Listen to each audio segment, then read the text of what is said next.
तो देखिए ध्यान से पहला क्वेश्चन। ये जो क्वेश्चन हम लोग के चल रहे हैं ऐसे क्वेश्चन चलेंगे। क्या है ऋग्वेद के किस मंडल में भैया गायत्री मंत्र का उल्लेख है? गायत्री मंत्र का उल्लेख है ऋग्वेद के किस मंडल में पूछा जा रहा है ना, ये बताइए। ऐसा तो है नहीं कि इसको हम लोगों ने पढ़ा नहीं। ठीक, गायत्री मंत्र ऋग्वेद के तीसरे मंडल में है, जिसकी रचना विश्वामित्र ने की थी। किसमें है? किसमें है गायत्री मंत्र की रचना भैया? किसमें है? तीसरे मंडल में है। ध्यान रखना किस मंडल में है, भूलिएगा नहीं। क्या ये तीसरे मंडल में है भाई? ठीक, तीसरे मंडल में है। और रचना कौन किया है? रचना इसकी कौन किया पता है आपको? विश्वामित्र ने। कौन? विश्वामित्र ने रचना की है। ठीक है, इसको भूलना नहीं। और ऋग्वेद आपका सबसे चार वेदों में क्या है? ये सबसे पुराना वेद है। क्या है? पुराना वेद है ऋग्वेद। सबसे ज्यादा महत्व इसी का है। सामवेद में इसी के सबसे ज्यादा श्लोक लिए गए हैं। ध्यान रखना इस बात को। चलिए, इसका आंसर क्या हो जाएगा? तीसरा मंडल। इसका हो जाएगा तीसरा मंडल हो जाएगा मेरे भाई। आगे चलो आप चुपचाप। दिल्ली सल्तनत के किस शासक ने बाजार नियंत्रण प्रणाली को भैया क्या मार्केट कंट्रोल पॉलिसी लागू की थी? इल्तुतमिश, बलबन, जलालुद्दीन खिलजी और मोहम्मद बिन तुगलक। सबके बारे में थोड़ा पता है। उनका नमस्ते। उनका जी नमस्ते। ये बताओ दिल्ली सल्तनत के किस शासक ने बाजार नियंत्रण प्रणाली को भैया लागू किया था? पता है किसने किया था? बात पता है कि नहीं पता है? आपको पता है? अलाउद्दीन। क्या है ये? अलाउद्दीन खिलजी है। खिलजी वंश से संबंधित है। जलालुद्दीन खिलजी की हत्या करके भैया बैठता है। इल्तुतमिश को सल्तनत काल का क्या दिल्ली सल्तनत का वास्तविक संस्थापक माना जाता है। ठीक, और क्या होगा? बलबन, लौह और रक्त की नीति कौन? बलबन। और अलाउद्दीन खिलजी बाजार नियंत्रण। क्या? बाजार नियंत्रण पॉलिसी। और मोहम्मद बिन तुगलक बहुत सारी योजनाएं लागू किया था, लेकिन हर जगह क्या हुआ? अलाउद्दीन। Very good Krishna.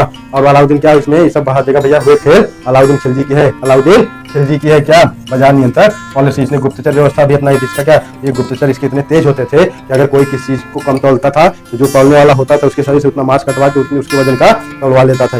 ऐसा था अलाउद्दीन खिलजी। अपने को क्या कहा था? अपने को सिकंदर सानी को उपाधि धारण किया था। कौन? सानी में क्या होता है? कोई दूसरा नहीं, इसके जैसा कोई दूसरा नहीं। ठीक है, आगे बढ़ जाओ। निम्नलिखित में से किस मुगल बादशाह के शासन काल में चित्रकला का स्वर्ण युग था मेरे भैया? चित्रकला का। और गुप्त काल को हम लोग क्या कहते हैं? स्वर्ण काल कहते हैं। ठीक है, चित्रकला का अकबर, जहांगीर, शाहजहां, औरंगजेब। आपको अच्छी तरह पता होना चाहिए जहांगीर जो था, कौन? जहांगीर स्वयं एक बहुत बड़ा चित्रकार था। उसके सामने कोई भी चित्र, अगर 3-4 लोगों के चित्र बना के आते थे, अगर कोई चित्र है मान लो इसमें इतने बड़े 3-4 लोगों ने चित्र बनाया मिलकर, तो बता देता था कि कौन सा चित्रकार बनाया होगा। इतनी पारखी नजर थी उसकी। किस पे? चित्रकला पे। कौन था? यही जहांगीर था भैया। इसको क्या कहते हो आप? ये जहांगीर स्वयं एक चित्रकार था। उसके काल में मुगल चित्रकला जो है क्या अपने चरम पर पहुंच चुकी थी। उनका आंसर देते रहो, क्यों रोक रहे हो आप? जहांगीर। क्या है? जहांगीर। आगे आइए। स्वराज मेरा जन्मसिद्ध अधिकार है, मैं इसे लेकर रहूंगा। यह नारा बाल गंगाधर तिलक ने कांग्रेस के किस अधिवेशन में दिया था? बनारस में गोपाल कृष्ण गोखले थे। कलकत्ता 1906 में, लखनऊ 1916 में, सूरत अधिवेशन 1907 में। कब कहा था बाल गंगाधर तिलक ने स्वराज मेरा जन्मसिद्ध अधिकार, मैं इसको लेकर रहूंगा? आपको पता है अंबिका चंद्र मजूमदार ने कहा था क्या? जिसकी कड़ी थी अध्यक्षता यही 1916 का लखनऊ अधिवेशन है। ठीक, 1916 लखनऊ का यूपी की मेरे भाई राजधानी है। ध्यान रखना, इसको मैं बार बार बता देता हूँ। और गोमती नदी के किनारे है। ठीक, नवाबों का शहर है। इतनी बात पता है। आगे बढ़ जाओ। आत्मीय सभा 1815 में की स्थापना किसने करी थी? स्वामी विवेकानंद, राजा राम मोहन राय, दयानंद सरस्वती और रविंद्रनाथ टैगोर। आत्मीय सभा 1815। आत्मीय सभा रोज पढ़ रहे हो। आत्मीय सभा 1815 में बंगाल में थे। कौन थे? राजा राम मोहन राय एक स्वराज के प्रचारक थे, एक ईश्वर में भरोसा रखते थे। ठीक है, इन्होंने क्या की थी? आत्मीय सभा की स्थापना करी थी। कब? राजा राम मोहन राय, स्वामी विवेकानंद और दयानंद सरस्वती। आर्य समाज की स्थापना कर देंगे मुंबई में 1875 में। कब करते हैं? 1875 में करते हैं मेरे भाई। ठीक है, रविंद्रनाथ टैगोर। इसको आगे बढ़ाएंगे। आगे चलो। भारतीय संविधान की 11वीं अनुसूची में पंचायतों के कार्यक्षेत्र के तहत कुल कितने विषय रखे गए हैं? 18, 21, 29 और 25। आप बता क्यों? आप सब लोग आंसर तो दो। क्यों आंसर नहीं दे रहे हो? मोहम्मद अहमद साहब आंसर क्यों नहीं दे रहे हैं?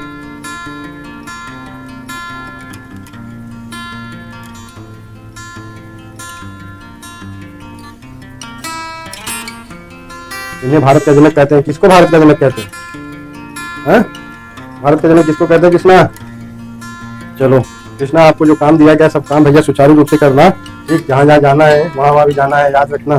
ठीक है, चलो अगला सवाल क्या है? कहेंगे हम कि भैया कितने विषय हैं? 29 है। 29 कब होता है? पता है क्या होता है? 11वीं अनुसूची में पंचायती राज की कुल भैया 29 विषय शामिल है। कितने विषय शामिल है? 29 विषय शामिल। ठीक है, 1973 में 92वां संविधान संशोधन के द्वारा इसको लागू किया जाता है पंचायती राज। ग्राम सभा का उल्लेख किसमें? डीपीएसपी में भैया। डीपीएसपी में 1900 क्या है? डीपीएसपी में कौन सा ग्राम? आर्टिकल 40।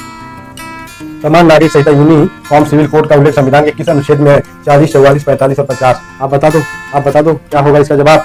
ये आपका नीति निर्देशक तत्व डीपीएसपी जो आयरलैंड के संविधान से लिया गया, जिसमें 36 से 51 तक है।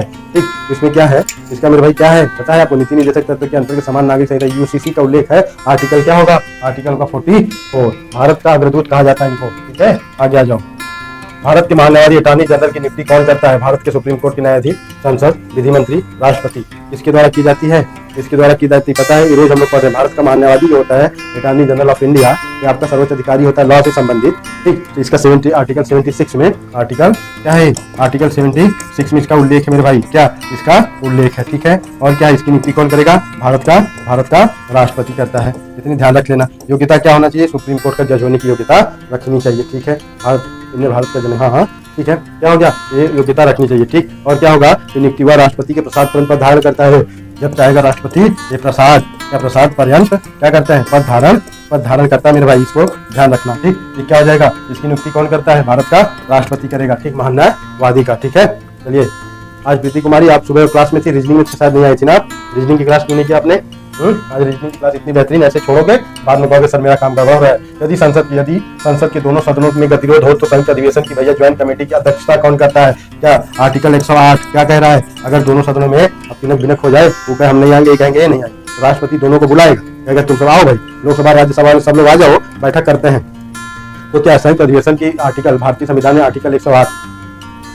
ठीक है, ठीक क्या है? आर्टिकल 108 में मेरे भाई क्या होगा? आर्टिकल 108 में भैया क्या होगा? वो होगा और राष्ट्रपति बुलाएगा, दोनों लोग को मनाएगा किसको? लोकसभा और प्लस राज्यसभा दोनों लोग को कहेगा चल भैया कहे नाराज हो, आ जाएंगे यहाँ पे, तो कहेगा ऐसा है मैंने बुला दिया, मेरा काम खत्म। अब अध्यक्ष साहब कौन? लोकसभा का अध्यक्ष बोलेंगे अब आप इन लोगों को समझाओ, मेरा काम था बुलाना, मैंने बुला दिया, समझाने का काम आपका है। 108 का मैंने यूज कर दिया आर्टिकल, किसमें दिया है? भारतीय संविधान। ठीक है, बात समझ में आ गई क्या? बात समझ में आ गई? चलिए आपकी क्लास के लिए सोचो, बिना क्या है, बिना पानी पिए व्रत हो। ठीक है, क्या होता है? निराजल व्रत। तब पर भी क्लास लगातार ले सोचिए, बस किस लिए? कि आप लोग का गैप ना जाए। नमस्ते जैस्मीन। ठीक है, इसीलिए चलिए आगे बढ़िए। आप क्या होगा? बात समझ में आ गई? कौन? दोनों सदनों को बुलाएंगे राष्ट्रपति, उनको कहेंगे आ जाओ, आने के बाद कहेंगे उनको चलो भैया, ओम बिरला साहब को कहेंगे लोकसभा अध्यक्ष को अब आप इनको सुलझाओ, तुम्हारा आपका काम है, मेरा काम था बुलाना, मैंने बैठक करा दिया। बुलाएंगे कहाँ से? आर्टिकल 108। आर्टिकल 108 कहाँ दिया गया है? भारत के संविधान में दिया गया। ठीक है, इतनी बातें समझे आप? इतनी बातें समझ गए? लोकसभा अध्यक्ष को सौंपा जाएगा, उसके बाद लोग बैठ के अपने जो भी करेंगे, मन करेगा तो जो भी करेंगे, फिर उसके बाद उनका गतिरोध दूर हो जाएगा। जैसे ठीक है, और भी अनामिका सिंह, अच्छा अनामिका सिंह भी आ गई है क्लास में। इस संविधान संशोधन के द्वारा मतदान की आयु 21 वर्ष से घटाकर 18 कर दी। अच्छा, पहले लोग 21 साल पे क्या करते थे? लोगों को वयस्क मताधिकार था। पहले लोग क्या थे? 21 साल पे वोट देते थे। अच्छा, सरकार सोची जब इनकी उम्र को घटाओ, क्यों? क्योंकि भैया देखो, पंचायत का चुनाव लड़ने के लिए 21 साल, विधानसभा लड़ने के लिए 25 साल, और क्या संसद का सदस्य बनने के लिए 25 साल, क्या है लोकसभा का ना, और राज्यसभा का सदस्य बनने के लिए 30 साल, और क्या राष्ट्रपति और राज्यपाल बनने के लिए उम्र की बाध्यता 35 थी। इन्होंने कहा कि अच्छा इसको कम करो। इसको कम कहाँ करेंगे जैस्मीन? कम कहाँ करेंगे? कौन सा अमेंडमेंट होगा? इसके लिए हो जाएगा आपका कौन सा? 61वां संविधान संशोधन कर देंगे। 61वां संविधान संशोधन 1989 में कर देंगे। इसमें क्या कर देंगे? उमरिया को घटा के 18 से 21 से हटा के 18 कर देंगे। वोट देने का अधिकार।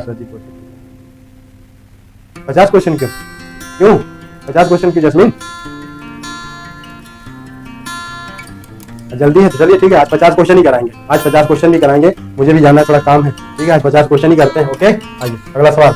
निम्नलिखित में से कौन सी नदी डेल्टा का निर्माण नहीं करती? डेल्टा मतलब ऐसे हो जाएंगे जाके पानी फैल जाता है समुद्र में मिलने से पहले। जब नदियां अपने साथ बहुत सारे गाद ले जाती है, यानी बहुत सारी मिट्टी और कंकड़ पत्थर ढोने में असमर्थ हो जाती हैं, तो वहीं क्या करते हैं? उस मिट्टी, उस पानी की वजह उस गाद को फैलाव कर देती हैं, उसी को कहते हैं डेल्टा। समुद्र से मिलने से पहले की स्थिति है, उसको हम कह देंगे डेल्टा है।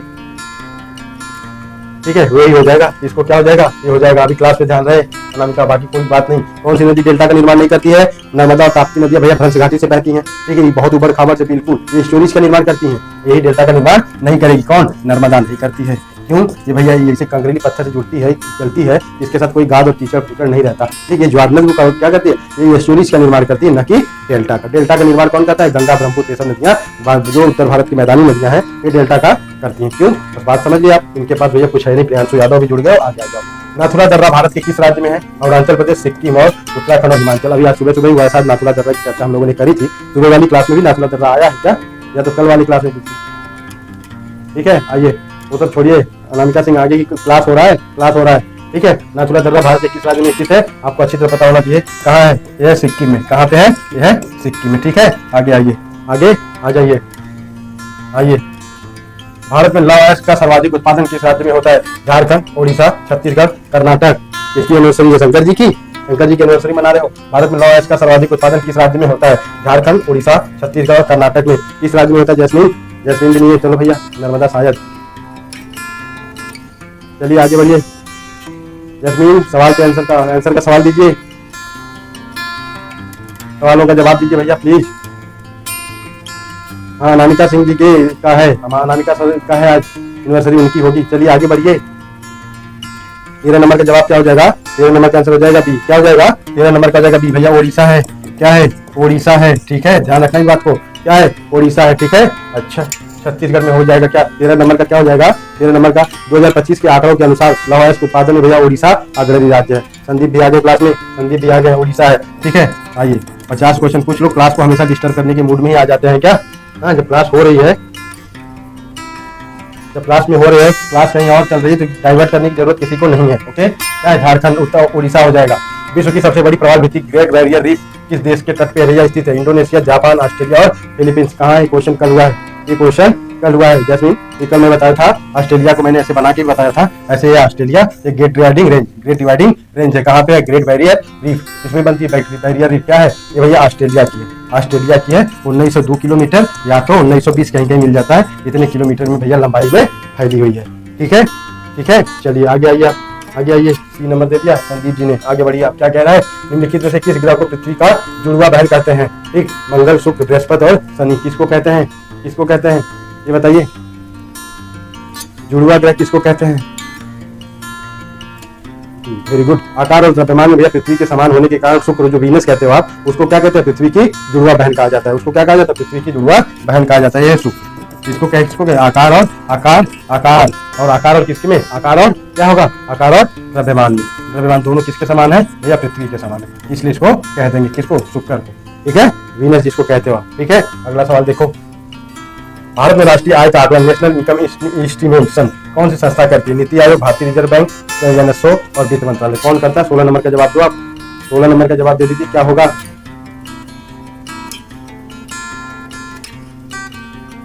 16 का जैसे आंसर दे दिया सी। ठीक है, 16 भारत में राष्ट्रीय आय का आकलन राष्ट्रीय सांख्यिकी कार्यालय एनएसओ के द्वारा किया जाता है। वेरी गुड, आंसर क्या हो जाएगा? आंसर सी हो जाएगा। आगे बढ़ जाओ। मिश्रित अर्थव्यवस्था का अर्थ क्या? कृषि और उद्योग का सहअस्तित्व, सार्वजनिक और निजी क्षेत्र का सहअस्तित्व, अमीर और गरीब का सहअस्तित्व, लघु और कुटीर उद्योगों का विकास। किसको कहते हो आप? किसको कहते हो? हर्ष, हर्ष दुबे। वेरी गुड भैया, हर्ष दुबे। आजकल मैं दिख नहीं रहे हो क्लास में, ना नीचे ना ऊपर ना शाम को ना सुबह। कहाँ रह रहे हो? कहाँ रह रहे हो हर्ष? कहाँ रहे हो भैया? क्या आंसर हो जाएगा भैया?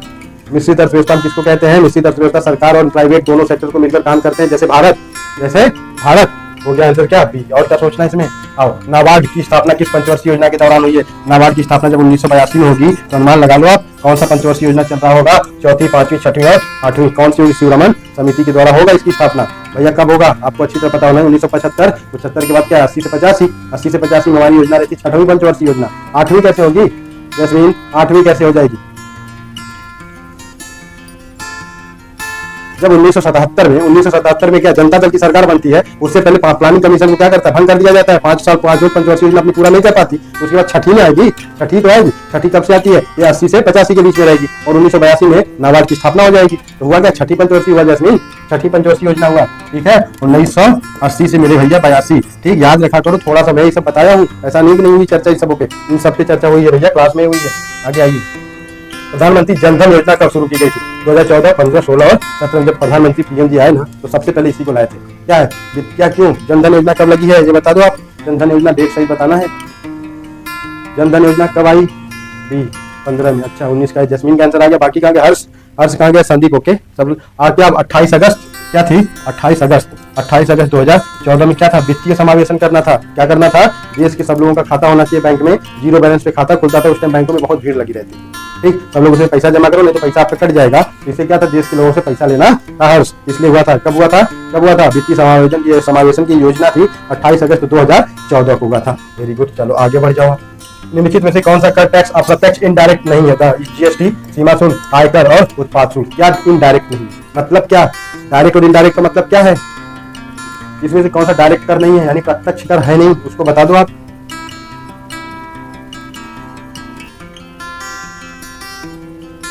मतलब क्या है अप्रत्यक्ष के। डायरेक्ट क्या होता है, जो मेरी सैलरी पे लगेगा मैं दूंगा, उसके बीच में कोई नहीं रहेगा, उसको हम कहेंगे प्रत्यक्ष कर। अप्रत्यक्ष कर क्या कहेंगे, दो जगह से लगने के बाद फिर मुझसे लिया जाए, हमसे फिर से लिया जाए, तो भैया मेरा क्या हो जाएगा, ये हमारा इनकम टैक्स भी बीच में कोई नहीं, तो ये हो गया मेरा क्या डायरेक्ट टैक्स है, ये डायरेक्ट टैक्स। अब भैया जीएसटी कहाँ से चला, किस किस के बीच में कितनी बार लगा, हमको क्या पता, मैंने तो कंपनी को डायरेक्ट दिया नहीं, जहाँ से कंपनी से मैंने माल खरीदा नहीं उस पर दिया नहीं, इसलिए डायरेक्ट टैक्स हो जाएगा। ठीक है मैम, चलिए सुमन मैम भी आ गई हैं, आगे आ जाओ आप। ठीक है आगे चलिए। 1 हेक्टेयर में कितने एकड़ होते हैं, अभी रोज चर्चा हो रही है, 2.47 एकड़, 3.95 एकड़, 1.5 एकड़ और 5 एकड़, कितने एकड़ होते हैं 1 हेक्टेयर में बताओ। अभी रोज मैं बता रहा हूँ आपको। प्रयागराज जीतू भैया, चलो आगे, अच्छा हुआ भैया, जीतू अच्छा हो गया, आप आ गए।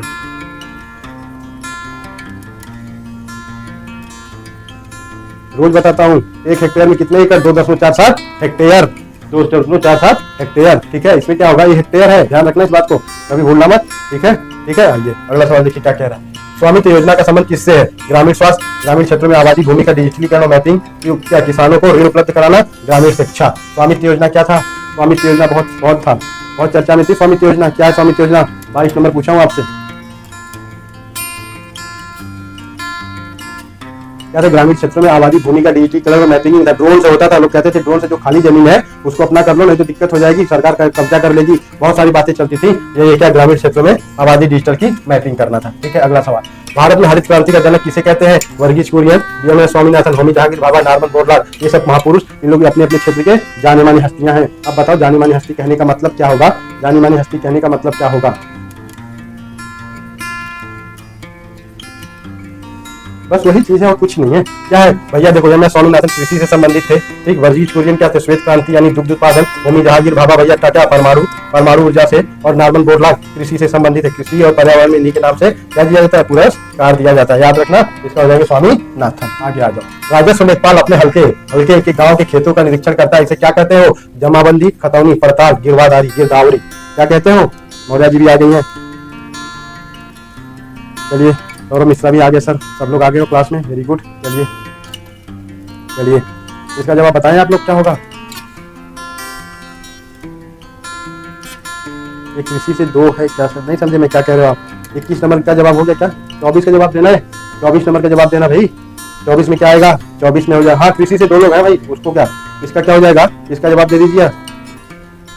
देखो एक सेकंड, एक चीज क्लियर कर दूं, यहाँ पे एक चीज क्लियर कर दूं, देख लो यहाँ ये जो पूछा है ना आपने, जो पूछा जीतू भाई, ये देखो ये भारत के ये भारत के संदर्भ में है, ये भारत के संदर्भ में है, और जो नॉर्मन बोरलाल है ये विश्व के संबंध में है, ये विश्व के संबंध में है। ठीक है, ये भारत की कृषि का क्या थे, आपके हरित क्रांति के यहाँ पे जनक है, और विश्व में भैया इनको जाना जाता है नॉर्मन बोरलाल को। लेकिन आपका उत्तर होगा एम एस स्वामीनाथन, क्योंकि मैंने भारत की बात करी है ना, इसलिए ओके क्लियर हो गया। आगे आ जाइए, इसमें बताइए क्या रखता है लेखपाल अपने पास लेखपाल क्या रखता है, सी क्या रखेगा भैया, तो हो जाओगे लेखपाल तो क्या रख लोगे, पड़ताल करते हो उसकी। ठीक है, आप राष्ट्रीय ग्रामीण आजीविका मिशन NRLM के पहले किस नाम से जाना जाता है, स्वर्ण जयंती ग्राम स्वरोजगार योजना, इंदिरा आवास योजना, अंत्योदय योजना और राइसेम। क्या है ये क्वेश्चन, देखो आप क्या कह रहा है आपसे, उत्तर प्रदेश की योजना है, भारत सरकार की योजनाएं भी याद करनी होगी, तब तो जाके क्या लेखपाल में पेपर में आएंगे सब। चलिए खतौनी नहीं रखते, खतौनी तो आप निकालोगे जाके। 25 का जवाब दो आप लोग, 25 का सी हो गया, क्या होगा 25 नंबर का आंसर। 25 नंबर का स्वर्ण जयंती ग्राम स्वरोजगार योजना को पुनर्गठित करके राष्ट्रीय ग्रामीण आजीविका मिशन बना दिया गया है। स्वर्ण जयंती ग्राम स्वरोजगार योजना थी भैया, इसी को उसमें परिवर्तित कर दिया गया, ये आंसर बिल्कुल राइट होगा। आगे चलो, वर्ष 2025 में ब्रिक्स शिखर सम्मेलन की अध्यक्षता किस देश ने की, रूस, भारत, ब्राजील और क्या दक्षिण अफ्रीका। ब्रिक्स की स्थापना किसने की है, 2025 की अध्यक्षता किसने करी 2025 में भैया, ब्रिक्स।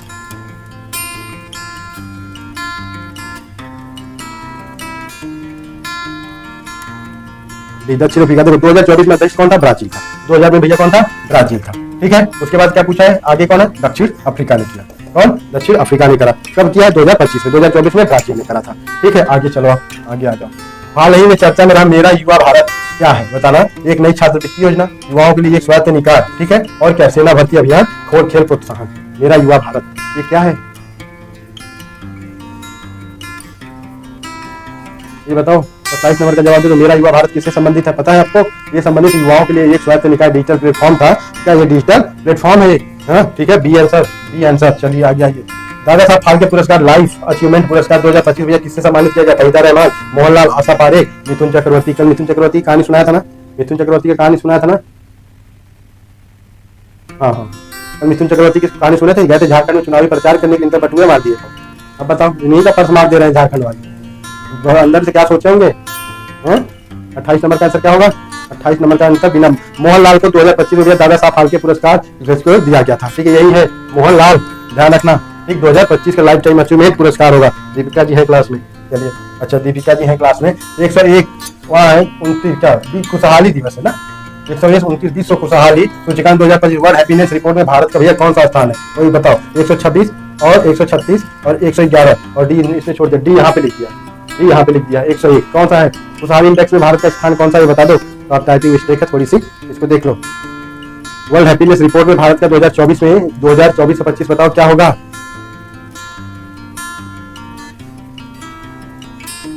क्या है बता दो। 25 वर्ल्ड, ये क्वेश्चन गड़बड़ हुआ है कुछ भी, थोड़ा भी हमें लग रहा है। 126वां स्थान था, 126वां स्थान, ध्यान रखना इस बात को, देख लेना एक बार आप।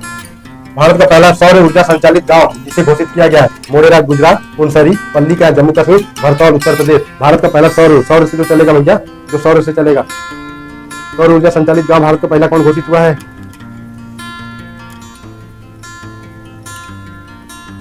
ये वेरी गुड, गुजरात का क्या? गुजरात का मोढेरा गांव भारत का पहला 24/7 यानी कि सौर ऊर्जा संचालित गांव घोषित किया गया है। ठीक है, गुजरात का मोढेरा है, ध्यान रखना। ध्वनि की तीव्रता मापने की इकाई क्या है? हर्ट्ज है, डेसिबल है, एम्पियर है, वोल्ट है। ध्वनि की तीव्रता किससे मापी जाएगी? 126, ये क्वेश्चन थोड़ा सा मिस्टेक है, इसमें लिखा है वर्ल्ड हैप्पीनेस रिपोर्ट 2024 में भारत का स्थान 126वां था, 126वां था 2024 में। अब 2025 में ये क्वेश्चन नहीं है, इसको आप चेक कर लेना एक बार। सौरभ मौर्य भी आ गए। अच्छा, डेसिबल में मापते हैं, किसमें मापते हैं? डीबी में मापते हैं। ध्वनि की तीव्रता भैया किसमें मापते हैं? डीबी में मापी जाती है। आवृत्ति किसमें मापी जाती है? आवृत्ति मापी जाती है हर्ट्ज में। ठीक, पूछा गया तीव्रता मापी जाएगी डेसिबल में यानी डीबी में, ध्यान रखना ध्वनि की। आगे आओ। सिरका में मुख्य रूप से कौन सा अम्ल पाया जाएगा? Citric, lactic, acetic, tartaric. अब बताओ सिरका में कौन सा अम्ल पाया जाएगा? इसका जवाब दे दो आप, इसका जवाब दे दो, इसका जवाब दे दो। सिरका में कौन सा अम्ल पाया जाएगा? आंसर तो भैया सौरभ मिश्रा, सौरभ मौर्य। चलिए संदीप सर, आप लोग भी आंसर दो। 32 नंबर का आंसर देना अपने को। सिरके में क्या पाया जाएगा? एसिटिक, एसिटिक पाया जाएगा। सिरके में क्या पाया जाएगा? एसिटिक अम्ल पाया जाएगा, एसिटिक एसिड। ठीक है, आगे बढ़ो आप। चलो, एलिसा टेस्ट किस रोग की पहचान के लिए किया जाता है? TB, AIDS, cancer, typhoid. ELISA test किसके लिए होता है? अब बताओ आप, एलिसा टेस्ट किसके लिए होता है? एसिटिक, वेरी गुड, एसिटिक, एसिटिक। एलिसा टेस्ट किस बीमारी की जांच के लिए होता है? भैया विवेक यादव, विवेक यादव आप नए जुड़े हो क्या हमसे? सर विवेक यादव कहाँ से जुड़े हो आप बता देना एक बार प्लीज, अपने डिस्ट्रिक्ट का नाम बता देना या जगह का नाम। 35 नंबर क्या होगा? 35 नंबर क्या होगा? एलिसा टेस्ट एंजाइम लिक्विन इम्यूनियम सब टेस्ट किससे होता है? एचआईवी एड्स के लिए जांच की जाती है भैया, एड्स की जांच होती है इसके। आइए, भारत का मिसाइल वुमेन के नाम से किसे जाना जाता है? मिसाइल मैन तो एपीजे अब्दुल कलाम, टेसी थॉमस, कल्पना चावला, रितु परिधल और मुखैया बनिका। किसको जानते हैं? उन्नाव से। अच्छा भैया, चैनल पे नए हो, अच्छा लगेगा तो सब्सक्राइब कर लेना। ठीक है, इस पे सारी यूपी पुलिस से लेकर हर एग्जाम की प्रैक्टिस करवा रहा हूँ अभी। ठीक है सर, आइए इसका जवाब दीजिए। अच्छा, कल्पना चावला को बना दिए हो आप? अच्छा, कल्पना चावला तो थी नहीं, कल्पना चावला तो है नहीं जीतू, कैसे कह रहे हो कल्पना है? टेथिस थॉमस थी, पता है अग्नि 4 और अग्नि 5 मिसाइल जो है, अग्नि 4 और अग्नि 5 मिसाइल के प्रोजेक्ट की डायरेक्टर होने के कारण इनको क्या थी, क्या टेसी थॉमस को ना अग्नि 4 और अग्नि 5 मिसाइल की क्या थी? डायरेक्टर थी। इसी के आधार पर भैया इसको क्या कहेगा? Missile women, missile man APJ Abdul Kalam. Missile women किसको? आप ध्यान रखना, टेथिस थॉमस को कहा जाता है। टेथिस थॉमस को। जितेंद्र आ गए हो? अच्छा भैया आ जाओ। पीतल किन धातुओं का मिश्रण है? बताना। तांबा और जस्ता, तांबा टीन, तांबा और निकल और तांबा और एल्युमिनियम। अरे भैया पीतल ही तो पूछ लिया, पीतल पूछ लिया, किसका है आप बताओ? पीतल किसका है? पिताजी तांबा में है, पिताजी, पिताजी तांबा में है। तो भैया क्या हो जाएगा? किसका है ये? पीतल, कापर और जिंक का, कापर और जिंक का हो जाएगा भैया, कापर और जिंक। चलिए बताइए किसका होगा? किसका होगा? कापर और जिंक का। Cu plus Zn, Cu plus Zn हो गया तांबा और जस्ता, तांबा और जस्ता। वेरी गुड, आगे चलो, क्लास ऐसे ही चलती रहेगी। वन संरक्षण अधिनियम भैया किस वर्ष पारित किया गया था? बता दो। 72 में, 80 में, 86 में और 1991 में। कब हुई थी जीतू? वन संरक्षण अधिनियम कब पास हुआ था? यही एसआई में भी पूछेगा आपके मूल विधि में, और यही लेखपाल में भी पूछेगा, यही होमगार्ड में भी पूछेगा, यही आपकी यूपी पुलिस में भी पूछेगा। तो कैसे कौन डिसाइड करेगा कि कहाँ नहीं आएगा? इसलिए जीएस तो जीएस, ध्यान रखो इस बात का। कोई ये ना सोचे कि जो हम पढ़ रहे हैं कहाँ पढ़ रहे हैं, जो पढ़ रहे हो हमारे द्वारा पढ़ाया हर चीज आपके लिए कामयाब होगी। भारतीय वन्यजीव संरक्षण अधिनियम 1972 है, 72 है। ठीक है, आगे आ जाओ। निम्नलिखित में से किसे पृथ्वी का फेफड़ा कहते हो आप? बताना। पश्चिमी घाट, अमेजन वर्षावन, हिमालय और सुंदरवन। अब देखो विश्व का पूछा है यहाँ पे ना, इसका पृथ्वी का, टोटल पृथ्वी का पूछ लिया है, टोटल पृथ्वी का पूछा जा रहा है यहाँ पे। विवेक यादव सर बताइए, विवेक यादव सर यूपी के लिए तैयारी कर रहे हो आप? यूपीएससी के लिए या लेखपाल या तो फिर यूपी पीसीएस, किसकी तैयारी में हो? इसका जवाब दे दो। 37 का नंबर क्या हो जाएगा? अमेजन वन होगा, जो अमेजन वन 0 डिग्री सेंटीग्रेड, यही अमेजन वन क्या होगा? इसको अमेजन वन दुनिया की लगभग 20% भैया ऑक्सीजन उत्पादित करता है और इसलिए इसे पृथ्वी के का फेफड़ा का नाम दिया जाता है। इतनी बातें समझ लिया आप? चलो अच्छा, समझ लिया, अच्छा लगा। अगला सवाल देखते हैं। रेड डाटा बुक में कौन जारी करता है? यूएनईपी या यूएसएन, WWF और क्या WHO? रेड डाटा बुक कौन जारी करता है? जब जो कोई जानवर विलुप्त होने के कगार पर रहता है तो 3 पृष्ठ होते हैं, एक लाल होता है, एक हरा होता है, एक पीला होता है। ठीक है, तो भैया क्या होंगे आप बताओ? अब बताओ इसमें क्या होगा? कौन कौन जारी करता है? International union for conservation of nature. कौन जारी करेगा? IUCN जारी कर देती है भैया। ठीक, फलाना पक्षी फलाना पशु क्या है, क्या है खतरे में, इसको बचाओ, इसका बचाव कार्य करो, नहीं तो ये मामला खतरे में हो जाएंगे। आगे देखो क्या कहता है। भोपाल गैस त्रासदी 1984 में कौन सा रिसा हुआ था? कार्बन मोनोऑक्साइड, कार्बन मिथाइल आइसोसाइड और सल्फर डाइऑक्साइड और अमोनिया। 2-3 दिसंबर को मेरे भैया 1984 में भोपाल में हुआ था। यूनियन कार्बाइड एक कंपनी थी, उसी में क्या हुआ था? मिक मिक गैस का क्या हो गया था? रिसाव हो गया था, बहुत सारी जानें चली गई थी। मिथाइल आइसोसाइनाइड मिक, इसको कहते हैं मिक। ठीक है, दम घोटू गैस थी। ठीक है, बाकी देखो अगला सवाल क्या कहेगा। सवाल खाली गया। अंतरराष्ट्रीय ओजोन दिवस कब मनाते हो आप? 5 जून पर्यावरण, 16 सितंबर, 20 अप्रैल और 1 दिसंबर। कब मनाओगे आप? कब मनाओगे भैया ओजोन दिवस कब मना लोगे आप? 16 सितंबर को मनाएंगे। मिठाई ना होता, मिठाई होता है। ठीक है, 16 सितंबर पर्यावरण दिवस। चलो आगे आओ। भारत में मैंग्रोव वनस्पतियां भैया की सर्वाधिक कहाँ पाई जाती है? मालाबार तट, सुंदरबन बंगाल, पश्चिम बंगाल, कच्छीकरण और अंडमान निकोबार द्वीप समूह। कहाँ पाई जाएंगी?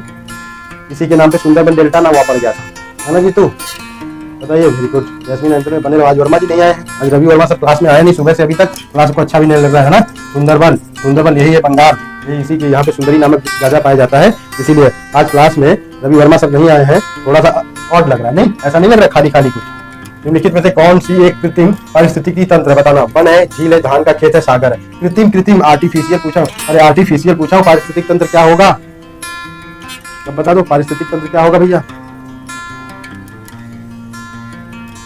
धान का खेत में होगा इतना बड़ा एरिया, इसमें पारिस्थितिकी तंत्र पूछ लिया है। उसमें पानी होगा, कीड़े होंगे, मकोड़े होंगे, कुछ सारी वनस्पतियां होंगी ना।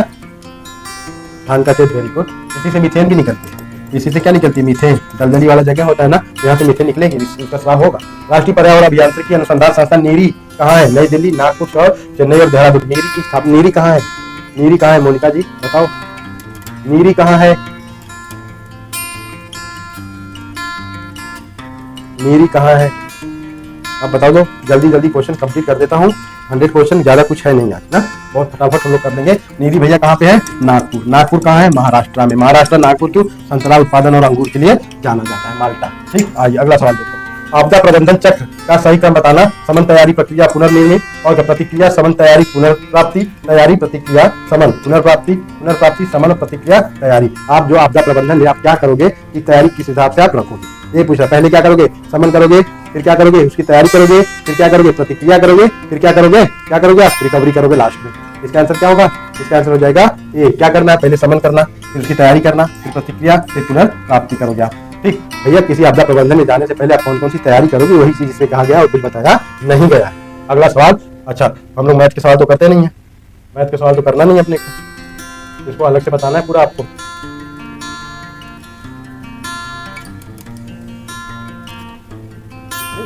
अच्छा आप देखो 56 नंबर पूरा करा दें, 50 क्वेश्चन से आगे बढ़े जैसे या रोकें? आप बताओ।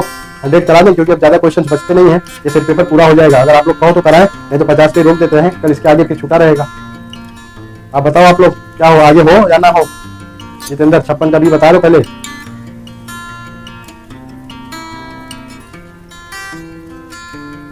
क्या किया जाए बताओ, आगे बढ़ जाए?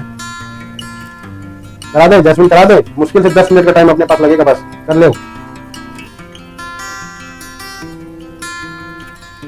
चलिए आइए, क्या पूछा है? प्रत्येक में कौन सी संधि है? प्रत्येक, प्रति प्लस एक क्या होगा? संधि पूछा जा रहा है। 56 का आंसर प्रति प्लस एक। ई क्या बन जाए तो क्या कहते हैं? प्रत्येक। तो क्या होगी? क्या हो जाएगी? यण संधि, भूलना मत। प्रति प्लस एक क्या होगी? यण संधि होगी। इसको आगे चलो करा दे रहे हैं, आगे आ जाओ भैया, बढ़ते रहो। गधे का तत्सम बताओ। गधे का तत्सम पूछा है, गधा नहीं, गधे का तत्सम पूछ लिया आपसे। अब गधा, गर्दभ, गधब और गध।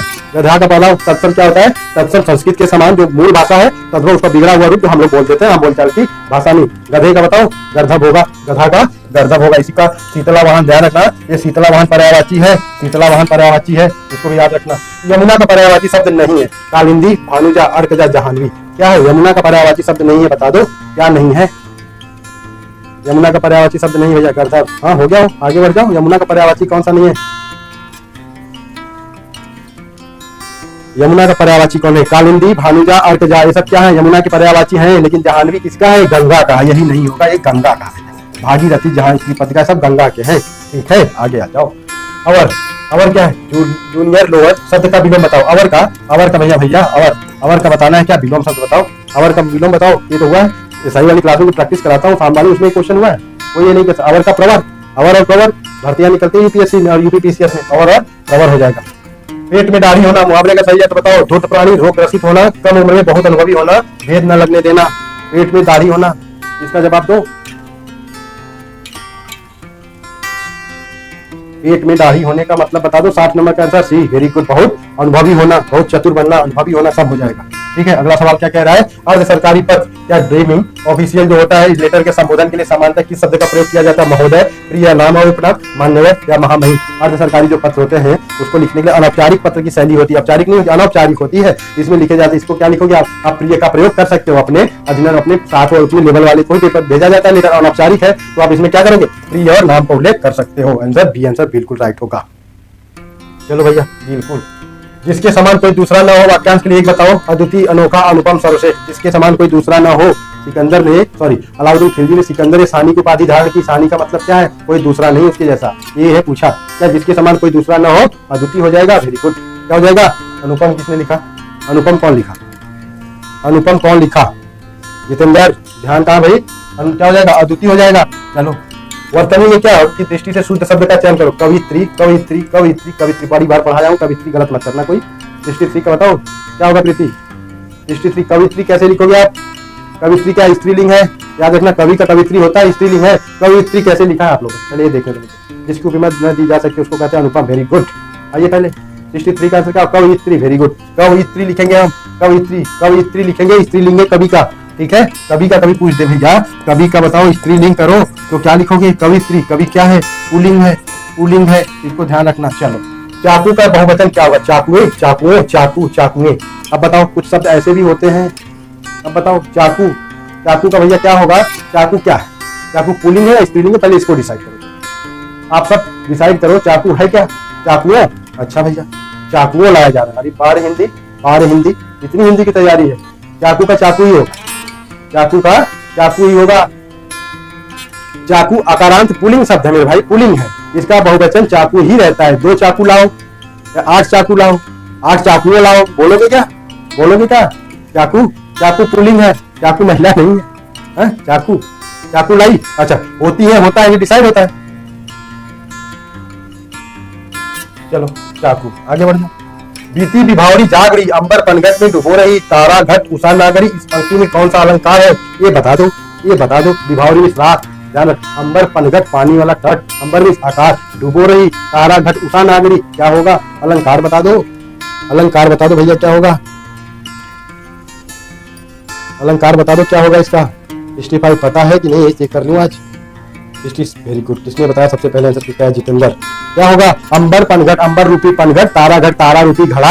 यहाँ पे क्या उपमेय में उपमान का अभेद हो रहा है, उपमेय में उपमान का अभेद आरोप है, तो क्या हो जाएगा? रूपक अलंकार। क्या हो जाएगा? रूपक अलंकार। क्या होगा? हो जाएगा रूपक अलंकार भैया।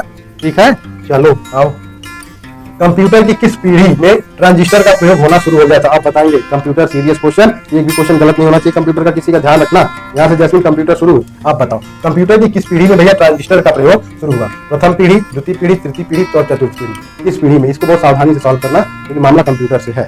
हाँ, क्या होगा? पहली पीढ़ी में बैकुंठ निर्वात का यूज होता था। दूसरी पीढ़ी आते ही हम लोगों ने क्या कर दिया? ट्रांजिस्टर का उपयोग कर दिया। तीसरी पीढ़ी आते ही आईसी चिप का इस्तेमाल शुरू कर देंगे हम। क्या होगा? प्रथम में मेरे भैया निर्वात था, बैकुंठ। ठीक, द्वितीय में क्या था? ट्रांजिस्टर। ठीक, तृतीय में क्या? आईसी चिप लगाने लगेंगे हम। ठीक, क्या हो जाएगा? द्वितीय में होगा ट्रांजिस्टर का प्रयोग, द्वितीय में हो जाएगा। बात समझते रहना, ध्यान ध्यान से। आगे आओ। 1 गीगाबाइट, 1 जीबी में कितने मेगाबाइट एमबी होता है? 1000, 1024, 1020, 100। बताओ 1 जीबी में कितना एमबी? रोज कहते मेरा जीबी खत्म, मेरा डाटा खत्म, मेरा ई खत्म। बताओ कितना खत्म होता है भैया? 1024, 1024। चलो आगे बढ़ो तो। निम्नलिखित में कौन सा एक एप्लीकेशन सॉफ्टवेयर है? ध्यान रखना, लिनक्स, MS वर्ड, यूनिक्स और विंडोज। एप्लीकेशन सॉफ्टवेयर पूछा हूं, एप्लीकेशन सॉफ्टवेयर है। तो आंसर दिया था किसी ने, 68 का आंसर बता दो क्या है। 1 मिनट, मैं कंपटीशन क्यों बढ़ा रहा हूँ भैया? हर्ष भैया बताओ, कंपटीशन मैंने क्यों बढ़ाया? बता दो मेरे भाई, ऐसी कौन सी गलती किया मैंने? मैं कंपटीशन कैसे बढ़ा रहा हूँ? पहले हर्ष जवाब देंगे आप। हर्ष जवाब दे दो, इसका भी जवाब सुन लो। MS वर्ड है, MS वर्ड है भैया। हर्ष भैया बताओ, मैंने कंपटीशन कैसे बढ़ाया?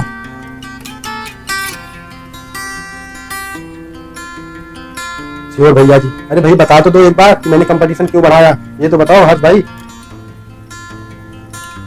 हर्ष जवाब ही नहीं दे रहा है भैया, बता दे हर्ष।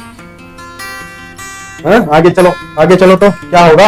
इंटरनेट पर सुरक्षित डाटा ट्रांसमिशन के लिए किस प्रोटोकॉल का उपयोग किया जाता है? अच्छा, HTTP, HTTPS, FTP और SMTP किसका यूज कर लेंगे? ये बता दो आप। अच्छा पढ़ा रहे हैं, अच्छा भैया, अच्छा पढ़ा रहे हैं। अभी तो बहुत से लोग क्या क्या कह रहे थे, अभी देखो अभी बहुत आगे चल रहा है, आप ही लोग को लेके बहुत आगे चल रहा है, घबराओ नहीं। 69 का आंसर क्या होगा? 69 में पता है क्या हो जाएगा? HTTP, hyper text transfer protocol secure. Okay, ऐसी कर दी अपनी बात। क्या सुरक्षित डाटा ट्रांसमिशन के लिए उपयोग हम कर लेते हैं इसको, इसमें कोई दिक्कत नहीं। दिक्कत क्यों भैया नहीं दिक्कत? क्योंकि आपने इसको पढ़ रखा है। ठीक, आंसर हो गया बी। चलो आगे आ जाऊं तो क्या लिखा? Cache memory. कैश मेमोरी किसके बीच कार्य करती है? कल ही क्वेश्चन हुआ है, कल क्वेश्चन हुआ है, गलत नहीं होना चाहिए बस।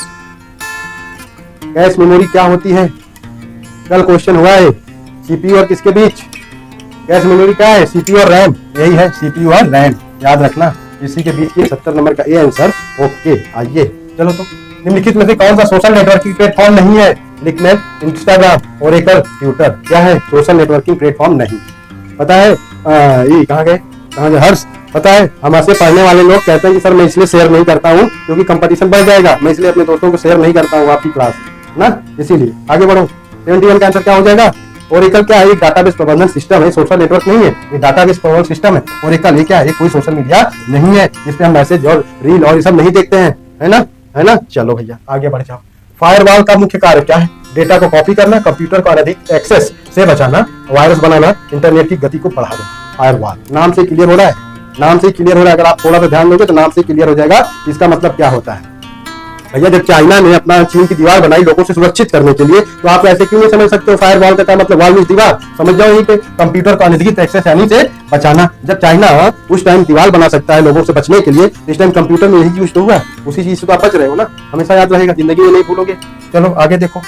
MS एक्सेल में सभी संख्याओं को जोड़ने के लिए किस फार्मूले का उपयोग करते हो? अच्छा ठीक है, या AD और टोटल SUM सम काउंट किसका करते हो? MS एक्सेल में। अब बता दो एक्सेल में क्या कर लोगे?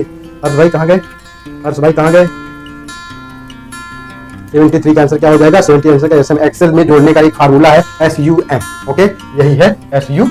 चलो आगे आ जाओ। कीबोर्ड पर F5 होती है, ठीक है। कुंजी का सामान्यतः क्या उपयोग होता है? Shut down, refresh, help, save करना। हमें तो पता ही नहीं था, लेकिन एक दिन मेरे जो आते हैं मेरे यहाँ सर, उन्होंने बोला कि सर F5 भी दबा दिया करिए, क्यों बार बार करते हैं? तब मुझे कहा ओके, तब मुझे समझ में आ गया F5 का प्रयोग होता है रिफ्रेश करना। क्या होता है? रिफ्रेश करना। क्या होता है? S5 रिफ्रेश करना। मुझे नहीं पता था भाई। ब्लूटूथ किस प्रकार का नेटवर्क? बताना तो। लैन है, मैन है, वैन है, पैन है, क्या है बताओ? ब्लूटूथ क्या है? और भैया ब्लूटूथ क्या है? कैसा नेटवर्क है? छोटे एरिया में पकड़ता है, बड़े एरिया में पकड़ता है, उससे बड़े एरिया में पकड़ता है, या पैन पकड़ता ही नहीं? सीधी सी बात बताओ ना। अब बताओ क्या है?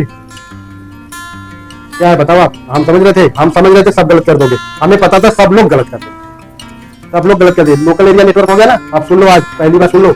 PAN है, ये क्या है? ब्लूटूथ। ये क्या है पता है? Personal area network. क्या है? पर्सनल एरिया नेटवर्क भैया। ब्लूटूथ क्या है? राधे राधे निशु शर्मा। क्या है? पर्सनल क्या है मेरे भाई? यूट्यूब पर्सनल एरिया नेटवर्क है। मजा आ गया? क्रिस का गाना सुन लिया ना इन लोग? क्रिस का गाना सुन लिया ना आप लोग? बहुत चिल्लाते हो सर क्रिस का गाना सुनाओ। इन लो क्रिस का गाना सुन लो। आ गया क्रिस का गाना। हर्ष भैया कहाँ गए? जैसे हर्ष भैया, ऐसे ही क्रिस का गाना लाता हूँ लास्ट में। 10 कंप्यूटर सबसे कमजोर नहीं है, कंप्यूटर सबसे बढ़िया बन जाएगा। 10 दिन तो बीतने दो, 10 दिन के बाद मैं कंप्यूटर में आपको मास्टर बना दूंगा। घबरा रहे हो? आओ, फैन हो गया? आगे आ जाओ।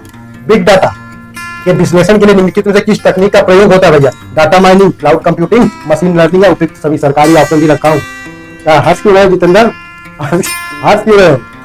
टाइम लगेगा ना, टाइम लगेगा, पता है बताओ क्या है 76 क्या है 76 फिर आंसर गलत कर रहे हो आप। जब मैं सरकारी ऑप्शन दे रखा हूं तो आपको सरकारी ऑप्शन से अलग जाने की जरूरत क्या है। जब सरकारी ऑप्शन दिया हूं संदीप जैस्मिन तो सरकारी ऑप्शन क्यों नहीं आपने यूज किया यहाँ पे। बिग डाटा में माइनिंग होती है, माइनिंग होती है, क्लाउडिंग होता है, मशीन लर्निंग होती है, सब होता है, उपयुक्त सभी सरकारी ऑप्शन। चलिए अगला सवाल आप देखो, स्पैम के विषय में संबंधित शब्द क्या है। कंप्यूटर, ईमेल, कला, संगीत, खेल। स्पैम किस विषय से संबंधित है, रोज आता है। स्पैम स्पैम स्पैम समझ जाओ स्पैम क्या होता है। इसका आंसर दे दो, 77 का नंबर दे दो आप लोग। एक और जुड़िया कौन है, चंद्र कुमार क्या, चंद्रशेखर कुमार जुड़े भैया। ए कंप्यूटर और ईमेल से जुड़ा है। अगला सवाल, भारत में सुपर कंप्यूटर का जनक किसे माना जाएगा। बीजेपी भटकर, नंदन नीलकेरी, UR राव, स्पैम पित्रोदा है भैया। ये तो पर्यावरण से संबंधित है। 28 का जवाब दो आप, 78 का जवाब दे दो। भारत में भैया सुपर कंप्यूटर का जनक ये होगा, वेरी गुड। कौन है भैया, उनका नाम नहीं पता। और शेखर कुमार है भैया। चैनल पे नए होना तो सब्सक्राइब करना। डिजिटल लॉकर के लिए क्या आवश्यक है। डिजी लॉकर वही है, डिजिटल है, DigiLocker. PAN card, Aadhaar card, ration card, driving licence. अब बताओ क्या होगा। डिजी लॉकर जो बनाते हैं आपको क्या मांगता है उसमें, पैन मांगता है, आधार मांगता है, राशन कार्ड मांगता है, क्या किस आधार पे बनता है।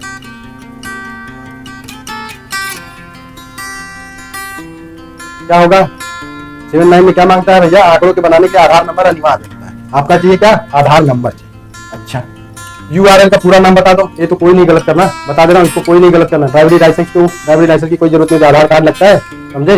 डिजी लॉकर में जाके बनाओ डिजी लॉकर। URL का पूरा नाम बता दो क्या है। URL का पूरा नाम। कंप्यूटर सब कुछ आएगा, घबराओ नहीं। 10 दिन बीतने तो 10 दिन के बाद आप लोग कंप्यूटर के मास्टर हो जाओगे इसी क्लास में। ठीक है, आप हमको भी पढ़ाने लगना। क्या होगा, यूनिफॉर्म रिसोर्स लोकेटर होता है भैया, यही होता है नंबर ए सही हो जाएगा। चलो आगे बढ़ो। उत्तर प्रदेश की सीमा कितने राज्यों और केंद्र शासित प्रदेशों को स्पर्श करती है। 8, 9, 7, 6। आप बता दो। 20 क्वेश्चन यूपी के, 20 क्वेश्चन यूपी के यहाँ से हैं। यूपी स्पेशल आपके एग्जाम का क्वेश्चन है। तो भैया कितने राज्यों को लगती है भारत की उत्तर प्रदेश की सीमा, आप बता दो। ए नीतू शर्मा 8। अच्छा, बी आ गया 9। अब बताओ क्या होगा आंसर। सुनो अब देखो, यहाँ उत्तराखंड, हिमाचल, हरियाणा, राजस्थान, मध्य प्रदेश, छत्तीसगढ़, बिहार प्लस एक दिल्ली 8 + 1 8 राज्य है और एक केंद्र शासित प्रदेश कौन सा है, आपकी दिल्ली है। एक दिल्ली लग जाएगी जो भारत की राजधानी है। तो भैया इसको कर लेना 8 + 1 राज्य हो गया 8, यूटी हो गया, एक यूनियन टेरिटरी हो गया। आइए चलिए अगला सवाल, उत्तर प्रदेश में कालिंजर का किला किस जिले में है। झांसी, बांदा, चित्रकूट, महोबा। कालिंजर का किला पूछा, उत्तर प्रदेश में कालिंजर का किला बता देना। 82 नंबर का जवाब चाहिए मुझे। ये उत्तर प्रदेश बांदा वाला है जहाँ काफी तुलसीदास जन्मे थे। राजा का राजापुर गांव में जन्म लिए थे ना, बांदा में है कालिंजर किला, ध्यान रखना। ये कालिंजर किला है। ये चित्रकूट कहाँ है, मंदाकिनी नदी के किनारे है। महोबा क्या है, आल्हा और उज्जैन से संबंधित है। झांसी भैया ग्वालियर के पास, जो सॉरी झांसी रानी लक्ष्मीबाई वाला इलाका से बांदा हुआ ना हो, कई स्टेशन वहाँ पे सब पड़ जाता है। पहले पड़ेगा चित्रकूट, फिर पड़ेगा महोबा, फिर पड़ेगा नहीं, ये पड़ जाएगा बांदा, फिर पड़ेगा महोबा, फिर पड़ेगा झांसी। यही तो है आपका बगल का जिला है। तब फिर बताओ। सुरहाताल पश्चिम बिहार लोक नायक के नाम पे भैया जिले में है, बताना। बलिया में, आजमगढ़ में, संत कबीरनगर, प्रतापगढ़। सुरहाताल पश्चिम बिहार कहाँ है, जिसको हम लोग कहते हैं, अब बताओ। 83 सुरहाताल, 83 का नंबर बताओ। सुरहाताल अब लोक नायक जयप्रकाश नारायण नाम जी के नाम पे है। कहाँ पे, बलिया, बागी बलिया। किच्चू पाड़े ही बलिया का था जिसको शेर खा गया। कौन, बागी बलिया भैया, एक बलिया है। ठीक है, आइए केदार भैया भी आ गए हैं। उत्तर प्रदेश का शास्त्रीय नृत्य कौन सा है। कुचिपुड़ी, कथक, भारतनाट्यम, ओडिसी। अब उत्तर प्रदेश का एक तो नृत्य है, कौन नहीं जानता भैया, बताओ क्या कहोगे। कथक क्या है, कथक क्या कहेंगे, कथक है। कथक का डांस करने वाले थे, मुझे सम्मानित किया इसलिए कथक जिंदगी भर याद है। ठीक है, ये कथक है, बिरजू महाराष्ट्र में। उत्तर प्रदेश में आंवला का सर्वाधिक उत्पादन किस जिले में होता है। प्रयागराज, प्रतापगढ़, सुल्तानपुर, जौनपुर। अच्छा, ये सब एक ही जगह के हैं, मतलब आसपास है, अगल बगल के। बताओ क्या होगा इस जिले में सर्वाधिक आंवला पैदा होता है। जैस्मीन भैया, प्रतापगढ़। कहाँ होगा, प्रतापगढ़। आइए, गोविंद बल्लभ पंत सागर कृत्रिम झील कहाँ है। सुबह की क्लास में बताया हूँ, आज ही क्लास में बताया हूँ। गोविंद बल्लभ पंत का भारत क्या उत्तर प्रदेश के पहले मुख्यमंत्री यही है, यही नाम है उनका। तो भैया कहाँ पे है, यही जो सोनभद्र वाला है ना, सोनभद्र में रिहंद नदी पे जो बना है ना रिहंद डैम, उसी के पीछे जितनी बड़ी झील दिखती है तालाब जैसा, जितनी उसकी कैचमेंट एरिया, उसी को कहते हैं गोविंद बल्लभ पंत सागर। ठीक है, आइए इसको भूलना मत। कहाँ पे, सोनभद्र में होगा वो। अब बता दो आप, रिहंद डैम के पीछे वाली झील। आ जाओ, ये देख लो, ये ललितपुर में यूरेनियम पाया जाता है, याद रखना, यूरेनियम ये क्वेश्चन पूछा जा सकता है। मिर्जापुर चुनार का किला है, यहीं पे राजा भरथरी की गुफा थी, यही वो क्या करते थे, और यहीं का पत्थर उठा ताजमहल और लाल किला बनाने के लिए चल जाता, ताजमहल नहीं लाल किला बनवा ले रहे हैं। बताओ वहाँ पे मिर्जापुर। आओ 2011 की जनगणना के अनुसार उत्तर प्रदेश में लिंगानुपात क्या भैया, 1000 प्रति महिलाओं की संख्या। अब बताओ कितना है, 902 तो क्या है लिंगानुपात 0 से 6 तक के लोगों का। अब बताओ 902, 912, 920, 943। उत्तर प्रदेश का पूछा हूं ना कि भारत का, गलत मत करना जैसे गलत मत करना। 37 नंबर का जवाब दिया, 87 का नंबर क्या होगा, 912 है। 900 यूपी का भैया क्या है, 912 है, ये है पुरुष। ठीक, 0 से 6 में कितना लिंगानुपात है यूपी का, 902 है। और भारत का अगर मैं पूछूं टोटल ओवरऑल इंडिया का, तो क्या होगा, ओवरऑल इंडिया का 943 हो जाएगा। बस सिंपल सी बात, सिंपल सी पढ़ाई। ओके, आगे आ जाओ, आगे आ जाओ भैया, क्या हो गया इसका आंसर, 912। चलो, उत्तर प्रदेश के प्रथम मुख्यमंत्री, लोग कितनी बार बताऊं, अब ऐसे ऐसे क्वेश्चन है जो कह रहा हूँ वही क्वेश्चन आ रहा है, इसका मतलब आप लोग टॉप करने वाले हो। अब कंपटीशन किसमें होगा, हमारी क्लास वालों में कंपटीशन होगा रैंक फर्स्ट सेकंड थर्ड के लिए। रैंक फर्स्ट सेकंड थर्ड के लिए मेरे ही क्लास से कंपटीशन होगा, कोई भी पढ़ा लेता है। जाओ अब बताओ क्या होगा, अब अपने में कंपटीशन बनाओ, क्या होगा भैया आंसर, चलो फटाक से बता दो। सब लोगों ने दे दिया बी। ओके, आओ आगे आ जाओ। तो बटेश्वर मेला पशु मेला है, उत्तर प्रदेश में कहाँ लगता है बताना, आगरा, मथुरा, मेरठ और सहारनपुर। बटेश्वर मेला पशुओं का मेला है। गजब, क्या लिखा आपने, ये क्या लिखा आपने अभी संदीप जी, जीबीपी नहीं समझे, जीबीपी नहीं समझे, इसका फुल फॉर्म बताना, इतना कमजोर हूं अभी मैं। ठीक है, कहाँ बटेश्वर मेला कहाँ लगता है भैया, पशुओं का मेला। बटेश्वर मेला कहाँ लगेगा, ये भैया आगरा में लगता है। आगरा यमुना नदी के किनारे है, ताजमहल है, आगरा का पेठा प्रसिद्ध है। और क्या जानते हो, आगरा में सैनिक छावनी है, मथुरा तेल रिफाइनरी है, मेरठ में क्या है, लकड़ी का सामान बनता है, सहारनपुर क्या है, नौचंडी देवी का मेला, नौचंडी देवी का मंदिर सहारनपुर है कि नहीं, नौचंडी देवी। हाँ भैया है कि गए, हर्ष हो या गए भी, पढ़ के गए क्या। भैया बलराम शर्मा जुड़े हैं, बलराम शर्मा भैया आपका स्वागत है मेरे चैनल पे, नए होना तो सब्सक्राइब कर लेना। आगे बढ़ जाओ। उत्तर प्रदेश में दिया सलाई का उद्योग प्रमुख रूप से है, बरेली, मुरादाबाद, सहारनपुर, गाजियाबाद। दिया सलाई की बात किया हूँ मैं, गोविंद बल्लभ पंत। दिया सलाई की बात क्या है, कहाँ है आप बता दो। आप दिया सलाई, बलराम शर्मा सर चैनल पे नए हो तो सब्सक्राइब कर लेना है सर। अच्छा, आंसर क्या हो जाएगा, 90 का आंसर क्या हो जाएगा, साजी कला। क्या होगा इसका जवाब दे दो, 90 नंबर का क्या होगा, यही है साजी कला, फूलों से संबंधित चित्रांकन क्या है, इसका जवाब दो आप। 90 नंबर का आंसर दे दो। बरेली दिया सलाई के लिए है, बरेली, मुरादाबाद, पीली क्या या पीतल नगरी इसको कहते हो क्या, भूल जाता हूँ, पीतल नगरी। बुक्सा जनजाति उत्तर प्रदेश के किस जिले में मुख्य रूप से पाई जाती है, बिजनौर, सोनभद्र, ललितपुर और देवरिया। बुक्सा पूछा हूँ, थारू। बुक्सा जनजाति बताना है, बुक्सा कहाँ पाई जाएगी, गंगा जहाँ से प्रवेश कर जाती है उत्तर प्रदेश में, गंगा जिस जिले में प्रवेश करती है उत्तर प्रदेश में, बुक्सा जनजाति वहीं पाई जाएगी। कहाँ पाई जाएगी, बिजनौर। कहाँ पाई जाएगी, बिजनौर में। गंगा यहीं पर प्रवेश करती है उत्तर प्रदेश में, बलिया से निकल जाती है बिहार। ठीक है, उत्तराखंड से गंगा प्रवेश करती है बाहर उत्तर प्रदेश में, कहाँ, बिजनौर जिला। और उत्तर प्रदेश से निकल जाती है बलिया से, चली जाती है बिहार। याद रखना, प्रवेश करती है गंगा बिजनौर से, उत्तर प्रदेश को छोड़ती कहाँ, एग्जिट कहाँ होती है, बलिया में। इसको मत भूल जाना, इसको बिल्कुल मत भूलना, क्वेश्चन आ सकता है कभी। केंद्रीय उपोष्ण बागवानी संस्थान सेंट्रल इंस्टीट्यूट ऑफ सब ट्रॉपिकल हॉर्टिकल्चर कहाँ स्थित है, झांसी में, लखनऊ में, कानपुर, वाराणसी में। भैया कहाँ स्थित है, ये शोध संस्थान है। नेटवर्क प्रॉब्लम नहीं भाई, नेटवर्क प्रॉब्लम नहीं है। आगे बढ़ जाओ, इसका जवाब दे दो मुझे, 92 का जवाब चाहिए भाई। क्या होगा, ये लखनऊ में है। बीरबल साहनी वाला सुना था ना आपने, ये कहाँ पे है, रहमान खेड़ा। अभी एक दिन हुआ था, रहमान खेड़ा कहाँ पे है, आपकी यही वाली बात हुई थी, ये कहाँ हो जाएगा, लखनऊ में है, ध्यान रखना। आगे बढ़ो। उत्तर प्रदेश में साइंस सिटी कहाँ स्थापित है बताना, नोएडा, लखनऊ, प्रयागराज और कानपुर में। साइंस सिटी कहाँ उत्तर प्रदेश में, अब बताओ साइंस सिटी। जैस्मीन आंसर दे दो भाई, 93 का जवाब दे दो बस। नवाबों का शहर लखनऊ में है, बस। क्या है, उत्तर प्रदेश में विज्ञान नगरी लखनऊ, गोमती नदी के तट पे है। आ जाओ। महाकुंभ 2025 का आयोजन कहाँ हुआ था, महाकुंभ 2025 बताना। तो हरिद्वार, प्रयागराज, उज्जैन और नासिक, चारों जगह तो लगता है कुंभ, चारों का ऑप्शन दे दिया। महाकुंभ लगा कहाँ था, 93 हरदोई, 93 हरदोई, हरदोई, हरदोई, लखनऊ, हरदोई। अच्छा चलिए, इसका जवाब दीजिए, क्या हो जाएगा। महाकुंभ प्रयागराज में लगा था, गंगा यमुना सरस्वती के संगम पे लगा था, प्रयागराज में। हरिद्वार में क्या, गंगा नदी के किनारे लगता है, यहाँ क्या संगम पे लगता है। उज्जैन में क्षिप्रा नदी के किनारे। नासिक में कौन सी नदी जिसके किनारे लगता है, गोदावरी। इसके गोदावरी। चलो भैया आगे बढ़ते हैं। नोएडा का पूर्ण रूप बता दो, new Okhla industrial development area. आप बताओ क्या होगा, नोएडा का फुल फॉर्म बता दो, नोएडा का फुल फॉर्म बता दो क्या होगा। न्यू ओखला स्टेट क्या, इंडस्ट्रियल डेवलपमेंट अथॉरिटी होता है, अथॉरिटी। क्या होगा, अथॉरिटी होती है, अथॉरिटी। अच्छा कोई बात, तो हरदोई लिखा है, कोई दिक्कत नहीं, लिखा तो है ना कुछ। हरदोई कोई खराब जगह थोड़ी नहीं है। हरदोई कोई खराब जगह नहीं है, बी आंसर हो जाएगा इसका। ठीक है, हरदोई बहुत अच्छी जगह है। उत्तर प्रदेश में कुल कितने कृषि जलवायु प्रदेश है भैया? 5 है, 7 है, 9 है, 11 है। ये सबका डिटेल भी पढ़ा देंगे कभी, अभी डिटेल पढ़ा देंगे। और डिटेल में आपका नाम क्या है? अच्छा, आपका भी अब नाम लिया करेंगे। ठीक है, क्या हो जाएगा? 96 का जवाब दे दो। 96 का जवाब क्या हो जाएगा? 9 कृषि जलवायु प्रदेशों में बांटा गया है। ठीक है, ठीक है, चलिए आइए। जौनपुर शहर की स्थापना किसकी याद में कर दी है? भैया मोहम्मद बिन तुगलक, जौना खान, फिरोज शाह तुगलक, इब्राहिम सर्की, सिकंदर लोदी। आप बता दो। ये भैया चक्रेश कुमार है कोई, चक्रेश कुमार। अच्छा,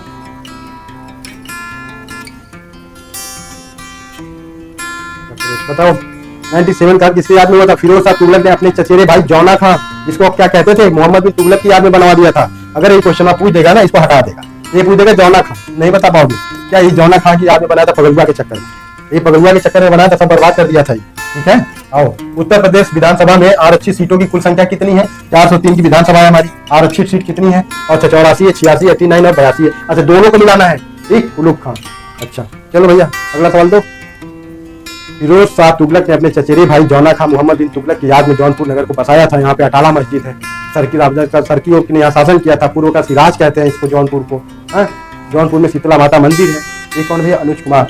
सर चैनल पे नए होना अनुज कुमार तो सब्सक्राइब कर देना। आप कहाँ से जुड़े हो ये बता दो। आप अनुज कुमार आप जुड़े कहाँ से, एक बार प्लीज बता दो मुझे, किस शहर से जुड़े हो आप? 98 का आंसर क्या हो जाएगा? 86 सीटें हैं। 86 क्या आएगा? जैसे देखो 84 सीट किसकी है? 84 सीट क्या है? एससी की है। तो कितनी? एससी की है, प्लस 2 सीट किसकी है? एसटी की है। तो 86 हो गया, टोटल हो गया। अगर पूछता एससी की कितनी? 84 और एसटी की कितनी? 2, तो हम बता देंगे। एक पकौड़ीलाल कोल एक विधायक थे। सोनभद्र की जो सीट है वो किसके लिए आवंटित है?